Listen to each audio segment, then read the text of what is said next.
ઉપસ્થિત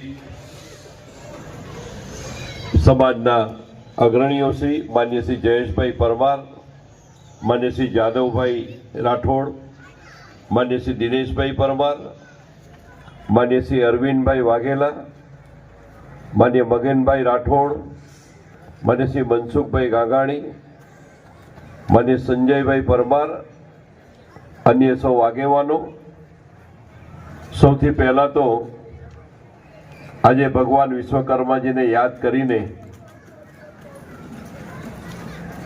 કારણ કે તેમણે પૂરા સંસારમાં નિર્માણનું કાર્ય કર્યું હતું અને આજે એ જ પ્રમાણે આખો સમાજ એ નિર્માણના કામમાં કાર્યરત છે. આધુનિક સમયમાં વિકાસ અને નિર્માણ એ એક સિક્કાની બે બાજુ છે. આદરણીય મોદી સાહેબ જ્યારે ગુજરાતના મુખ્યમંત્રી 2001માં બન્યા ત્યારે એમણે વિકાસની રાજનીતિની શરૂઆત કરી. સુરતની અંદર અમારા અડાજણ રાધેર વિસ્તારમાં ગુર્જર ક્ષત્રિય સમાજના ખૂબ મોટી વસ્તી ધરાવે છે અને અમારે એમને ત્યાં વખતો વખત મળવાનું થાય છે. આજે સવારે પણ 13,000 માણસનો ભંડારો હતો અને અમે ત્યાં હાજરી આપી હતી. તો ગુર્જર ક્ષત્રિય સમાજ એક બક્ષીપંચમાંથી આવનારો સમાજ છે, નાના વર્ગનો એક સમાજ છે, પોતાની મહેનતથી આગળ વધનારો સમાજ છે. અને આ સમાજ જ્યારે મોદી સાહેબ વિકાસની રાજનીતિ કરે છે ત્યારે વિકાસમાં, અને અત્યારે તો ખાસ કરીને કહેવા જઈએ તો વિકસિત ભારતની જે વાત કરે છે, તો વિકસિત ભારતની કલ્પના શું છે? આગામી 25 વર્ષનો જે આખો રોડમેપ તૈયાર થયો, આ રોડમેપમાં 2047 સુધીમાં આપણો દેશ અમેરિકા જેવો બને, આપણો દેશ રશિયા અને ચાઇના જેવો બને, એ વિકસિતની વ્યાખ્યામાં સમાવેશ થાય. તો એના માટે સૌથી મહત્વનું કોઈ પરિબળ હોય તો ઇન્ફ્રાસ્ટ્રક્ચરનું પરિબળ છે. અને આ ઇન્ફ્રાસ્ટ્રક્ચર એટલે અનેક ક્ષેત્રની અંદર આજે જેટલી એમ્સ છે, હોસ્પિટલો જે છે, એક સ્ટેટમાં એક, 2047 સુધીમાં અનેક એક સ્ટેટમાં 3-4 એમ્સ બનાવી શકીએ. આજે સુરત અને મુંબઈની વચ્ચે બુલેટ ટ્રેનનું કામ ચાલી રહ્યું છે. 2047 સુધીમાં પૂરા ભારત વર્ષમાં અનેક સ્થાનો પર બુલેટ ટ્રેનનું કામ ચાલુ થઈ શકે.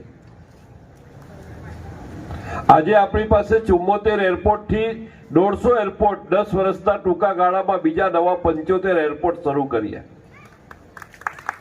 તો 2047 સુધીમાં દરેક સ્ટેટની અંદર 5-7 એરપોર્ટ, ડોમેસ્ટિક કનેક્શન, અહીંયા દમણથી દીવ જવું હોય, દમણથી અમદાવાદ જવું હોય, દમણથી કંડલા જવું હોય, દમણથી સીધા સોમનાથ જવું હોય. મૂળ તો બધા જામનગરના રહેવાસીઓ છે, તો જામનગર અવર જવર કરવા માટે સીધી ફ્લાઇટ શરૂ થઈ જાય. આ વિકસિત ભારતની વાતમાં આવે છે કે અહીંયાના નાગરિકોને તમામ પ્રકારની સુવિધા મળે. આખા દેશમાં 2-4 કલાકના અંતરમાં કોઈ પણ વ્યક્તિ ગમે તે રાજ્યમાં, ગમે તે શહેરમાં પહોંચી જાય. પરંતુ આની અંદર રોડ બનાવવાના હોય, રેલવેનું કામ હોય, એરપોર્ટનું કામ હોય, વર્લ્ડ ક્લાસ રેલવે પ્લેટફોર્મ બનાવવાનું કામ હોય, નવા મોટા આરટીઓ ભવન જે ઇન્ટરનેશનલ એરપોર્ટ કક્ષાના બનાવવાની વાત હોય, હોસ્પિટલની વાત હોય, એમ્સની વાત હોય, પરંતુ એની અંદર બાંધકામ કરવા માટે તો આપણે કડિયા સમાજ પાસે જવું પડે.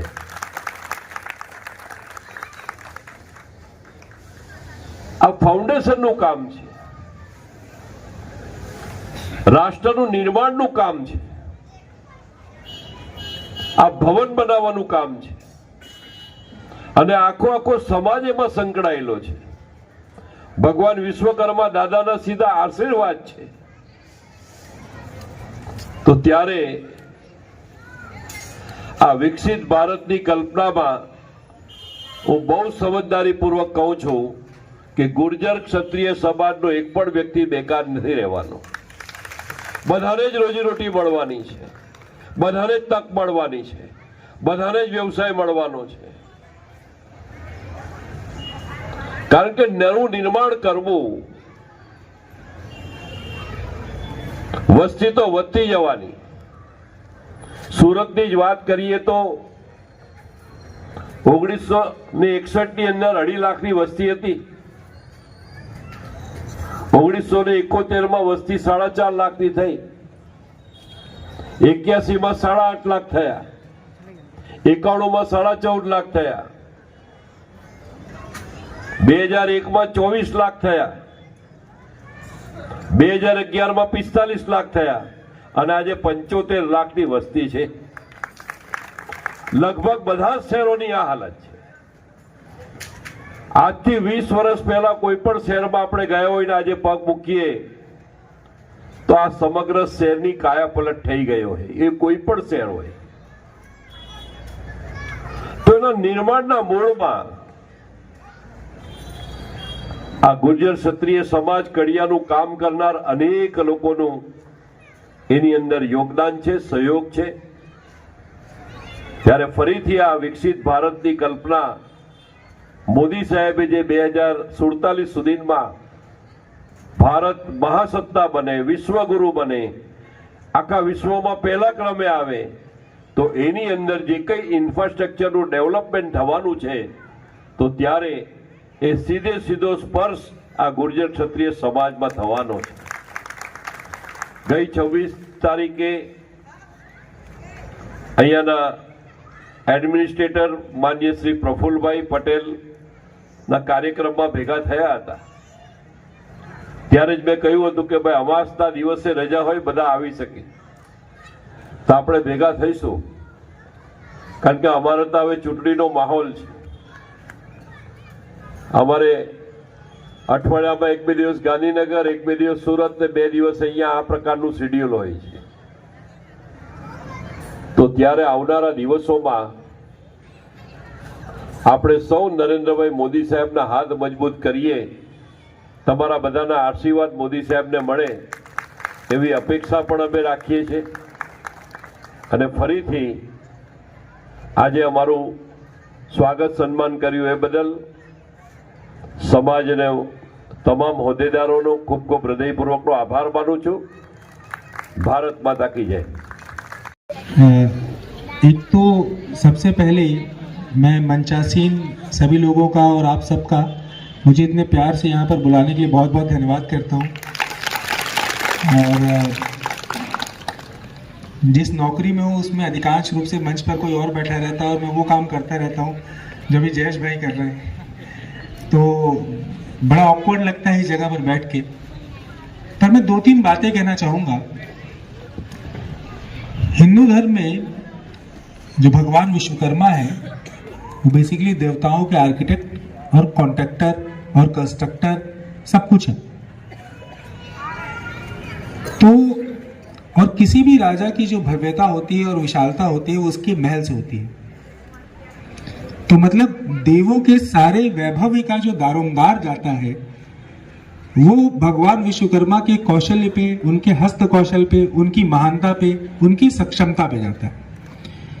तो जो चीज भगवान विश्वकर्मा की इंद्र भगवान के नगर के लिए, देवालय के लिए, देवताओं के नगर के लिए सही है, वही आपके गुर्जर क्षत्रिय समाज की जो के लिए वही बात इस देश के लिए, इस शहर के लिए सही है कि इस शहर का जो वैभव है, इस देश का जो वैभव है, वो भी सारा का सारा आर्किटेक्ट्स, कॉन्ट्रैक्टर और कंस्ट्रक्टर्स के कारण ही है। दूसरा, लोगों को कितने लोग याद रहते हैं? तो जो मनुष्य का इतिहास होता है उसमें बिल्डिंग्स याद रह जाती है, ताजमहल याद रह जाता है, खजुराहो याद रह जाता है,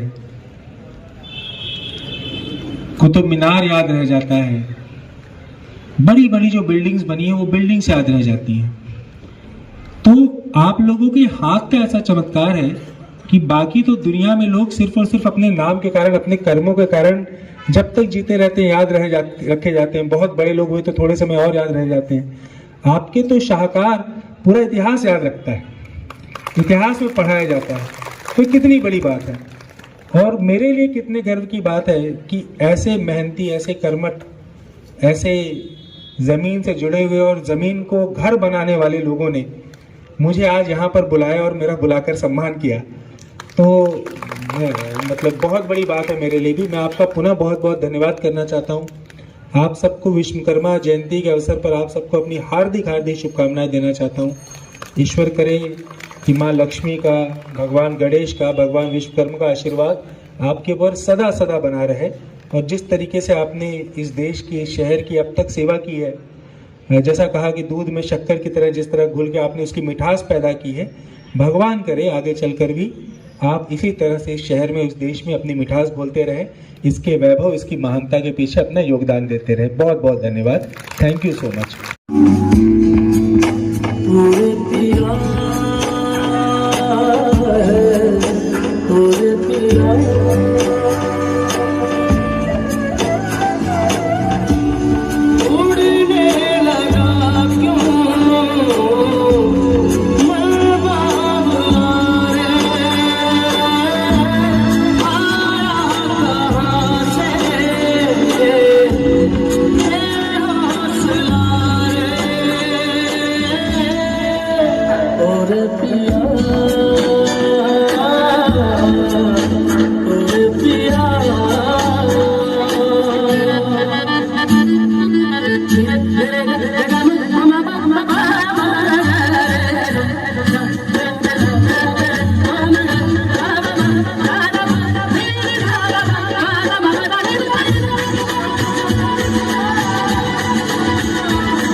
શામળીઓને ગમતી જી ભરપૂર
Corona,